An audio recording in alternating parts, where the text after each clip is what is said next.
आखिर अश्वत्थामा कौन था और आखिर क्यों भगवान श्री कृष्ण ने अश्वत्थामा को श्राप दिया कि तुम कलयुग के अंत तक भटकते रहोगे, और आखिर अश्वत्थामा कहाँ बार बार दिखाई देता है।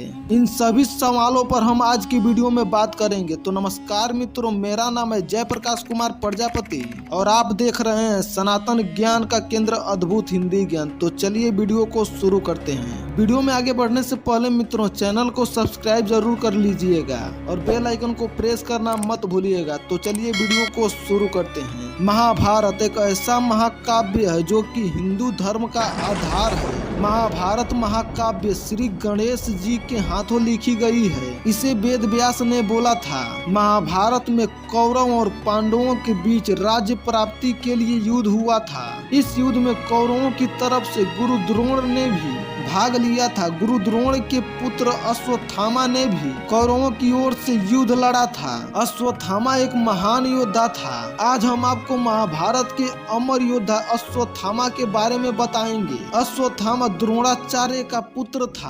उसका जन्म महाभारत काल में यानी द्वापर युग में हुआ था। द्रोणाचार्य को संतान प्राप्ति नहीं हो रही थी तो वे भटकते भटकते हिमालय की वादियों में पहुंच गए। वहां पर उन्होंने तेपेश्वर महादेव नामक स्वयंभू शिवलिंग की पूजा अर्चना की, जिससे उन्हें एक पुत्र की प्राप्ति हुई। कहा जाता है कि अश्वत्थामा भगवान शिव का ही अंश था। अश्वत्थामा के सर पर एक मणि थी जो कि उसे किसी भी राक्षस, असुर, मानव, जानवर, देव के सामने निडर बनाए रखती थी। अश्वत्थामा के सर की मणि उसके जन्म से ही थी। इनकी माता का नाम कृपि था। कृपि और द्रोणाचार्य काफी संघर्षपूर्ण जीवन व्यतीत किया। अश्वत्थामा को दूध भी पीने को नहीं मिलता था। जब उनकी गरीबी चरम सीमा पर पहुंच गई तब गुरु द्रोणाचार्य ने हस्तिनापुर जाने का निर्णय लिया। वहां उन्होंने कौरवों और पांडवों को शिक्षा दी। पांडवों और कौरवों के साथ साथ ही उन्होंने अश्वत्थामा को भी शस्त्र और अस्त्र की विद्या ज्ञान दिया। अश्वत्थामा महाभारत के महान योद्धाओं में से एक था जो सर्वश्रेष्ठ धनुर्धारी कहलाता था। लेकिन अश्वत्थामा ने एक गलतियां की। उन्होंने कौरवों का साथ दिया क्योंकि उनके पिता द्रोणाचार्य ने भी कौरवों का साथ दिया था। द्रोणाचार्य ने ये सोचकर कौरवों का साथ दिया कि राज्य से वे निष्ठा रखते हुए वे राज्य के खिलाफ नहीं लड़ सकते थे। युद्ध के समय उन्हें किसी भी कौरव या अन्य योद्धा की जरूरत नहीं थी। द्रोणाचार्य और अश्वत्थामा एक ही समय पर पांडवों की सेना पर भारी पड़ रहे थे। तब भगवान श्री कृष्ण की युक्ति आई। उन्होंने सोचा कि क्यों न गुरु द्रोणाचार्य को बल से नहीं बल्कि छल से पराजित किया जाए। भगवान श्री कृष्ण ने युधिष्ठिर से कहा कि आप गुरु द्रोणाचार्य से कहिए कि अश्वत्थामा युद्ध में मारा गया, जिसकी वजह से गुरुदेव शोक में डूबकर अपने हथियार त्याग देंगे। युधिष्ठिर ने कहा कि धर्म की रक्षा के लिए मैं गुरुदेव के खिलाफ छल करने के लिए भी तैयार हूँ। भगवान श्री कृष्ण भीम एक हाथी की ओर इशारा करते हुए कहा कि उस हाथी का नाम तो बताइए मझले भैया।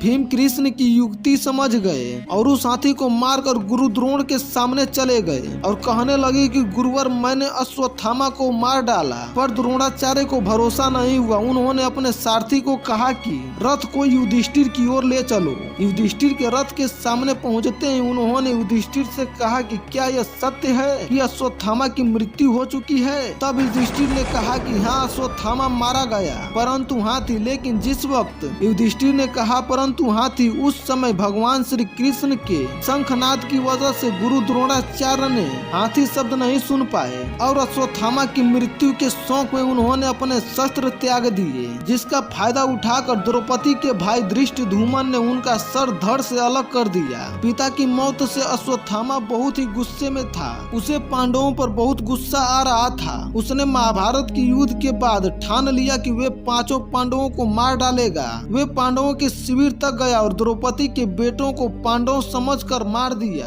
जब द्रौपदी को यह बात पता चली तो उसने अर्जुन सहित सभी पांडवों को अश्वत्थामा को लाने को कहा। अर्जुन ने कसम खाई थी कि वे अश्वत्थामा को द्रौपदी के सामने लेकर आएंगे और उसे दंड देंगे। सभी पांडव भगवान श्री कृष्ण के साथ अश्वत्थामा को लाने गए। वहाँ पर अश्वत्थामा अश्वत्थामा के साथ छोटा सा युद्ध हुआ, जिसमें अश्वत्थामा ने सभी पांडवों को मारने के लिए ब्रह्मास्त्र का प्रयोग किया। उसी समय अर्जुन ने भी ब्रह्मास्त्र चला दिया। ऋषि मुनियों के समझाने पर और भगवान श्री कृष्ण के समझाने पर बाद में अर्जुन ने तो अपना ब्रह्मास्त्र वापस कर लिया, लेकिन अश्वत्थामा को ब्रह्मास्त्र वापस करना नहीं आता था, तो उसने ब्रह्मास्त्र को अभिमन्यु की पत्नी उत्तरा की कोख की ओर छोड़ दिया। उत्तरा के कोख में पल रहे बच्चे को मारने के लिए उससे उसकी जान चली गई। तब भगवान श्री कृष्ण ने क्रोध में आकर अश्वत्थामा के माथे पर लगे मणि को अपने सुदर्शन चक्र से निकाल लिए और अश्वत्थामा को श्राप दे दिए कि तुम कलयुग के अंत तक भटकते रहोगे,